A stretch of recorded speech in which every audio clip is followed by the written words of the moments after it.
അതുകൊണ്ട് ജീവിക്കാത്ത പെൺകുട്ടികളോട് നാം പറയുന്നു, വിശുദ്ധ ഖുർആൻ ഇതിനെ പരിചയപ്പെടുത്തിയത് വമിൻ ആയാതിഹി അൻ ഖലഖ ലക്കും മിൻ അൻഫുസികും അസ്വാജൻ ലിതസ്കുനൂ ഇലൈഹാ വജഅല ബൈനകും മവദ്ദതൻ വറഹ്മ. എന്തിനാ വിവാഹം ഏർപ്പെടുത്തിയത്? ശരിക്ക് പ്രണയിക്കാനാണ്.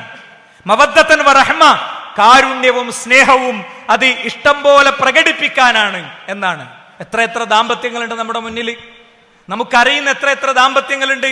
എന്റെ വളരെ അടുത്തൊരു സുഹൃത്ത്, ഒരുപക്ഷെ രണ്ടുപേര് ഞാൻ കൂട്ടിപ്പറഞ്ഞാൽ ഒരുപാട് ആളുകൾക്ക് പരിചയമുള്ളൊരു സുഹൃത്ത്, അദ്ദേഹം നീണ്ട 3 വർഷമാണ് അദ്ദേഹം ശ്വാസം നിലക്കാതെ കോമാ സ്റ്റേജിൽ കടന്നത്.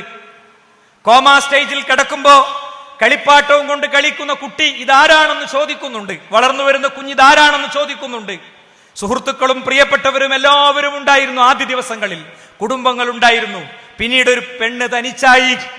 തന്റെ ഭർത്താവ് മരിച്ചോ ഇല്ലയോ എന്ന് ഉറക്കത്തിൽ നിന്ന് ഞെട്ടി ഉണർന്ന് മൂക്കത്ത് വിരൽ വെച്ച് ആ ശ്വാസം നിലച്ചിട്ടില്ലെന്ന് അറിയുമ്പോൾ മെല്ലിച്ച് ട്യൂബ് ഫീഡിങ്ങിന് മാത്രം വിധേയമായി വായുവിലൂടെ ഭക്ഷണം കൊടുക്കാത്ത അവസ്ഥയിൽ മെല്ലിച്ച് ഇല്ലാതെയാകുന്ന ഭർത്താവിനെ അമർത്തി ചുംബിച്ച് ആ ഭർത്താവിനോടുള്ള പൂർണ്ണമായ പ്രണയം പ്രകടിപ്പിക്കുന്ന ഒരു പെണ്ണ് അവിടെ അനുഭവിക്കുന്ന ഒരു ആസ്വാദനത്തിന്റെ ലോകമുണ്ട്.